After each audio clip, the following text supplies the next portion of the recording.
World News in 5. Right now. News and developments making headlines around the world in 5 minutes. World News in 5. Here on Radyo Pilipinas World Service.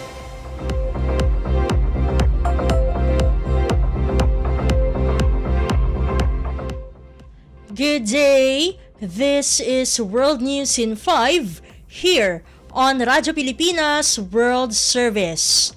The United Nations or UN temporarily halted aid deliveries amid safety concerns about the spread of polio after the Israeli military issued a new evacuation order in parts of the Ir al-Bala in Gaza. As the UN prepares to launch a vaccination campaign due to concerns about the spread of disease in the enclave, the Israeli military ordered more evacuations, forcing Palestinians to leave the region. After 25 years, a first-ever case of polio was detected in an unvaccinated 10-month-old in the region as confirmed by Israeli health authorities. The World Health Organization or WHO prompted a warning that it is just a matter of time before thousands of children will be infected with the virus as a sewage sample taken from Gaza tested positive for the virus. The coordinator of government activities or COGAT stated that more than 1.2 million doses of the vaccine have arrived in the region for the vaccination campaign led by WHO and UN Children's Agency in coordination with the IDF.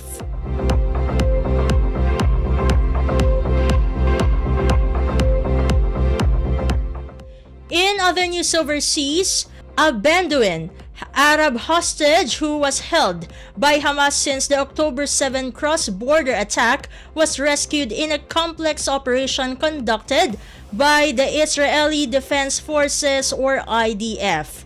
The Bedouin hostage was identified as Qaid Farhan al-Qadi, a 52-year-old Israeli citizen from Rahat in southern Israel who was rescued in the tunnel located in southern Gaza by the Israeli forces during the operation. In a statement released by the IDF, they mentioned that al-Qadi is in stable condition and was transferred to a hospital for further medical checks while the IDF assists his family and update them with the details.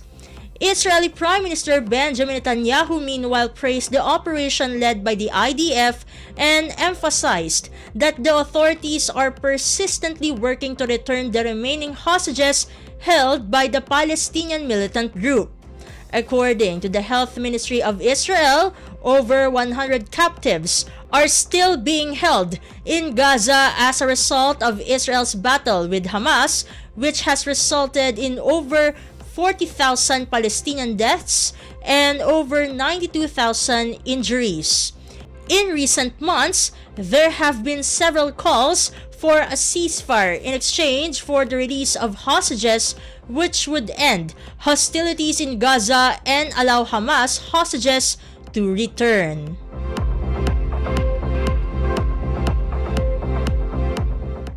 And news from the Philippine Foreign Service Post, the Philippine Health Insurance Corporation or PhilHealth recently held a town hall meeting with the overseas Filipino community in South Korea led by the Senior Vice President for the Fund Management Sector, Renato Limsiaco, at Centro Rizal in the Philippine Embassy.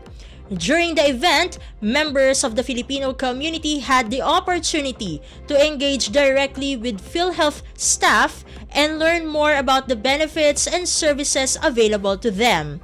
Mr. Limsiaco gave an informative presentation covering the various health insurance benefits offered by PhilHealth with a focus on the reforms implemented under the 2019 Universal Healthcare or UHC law, as well as the accessibility of the new PhilHealth ACR app.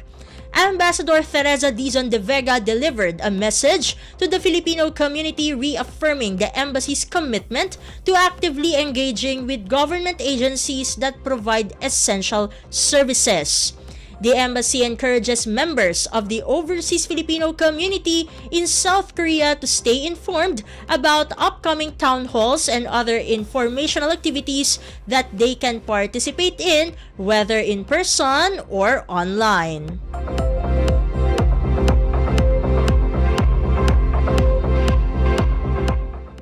And that concludes today's edition of World News in 5. For Radyo Pilipinas World Service, this has been Steph Vicente.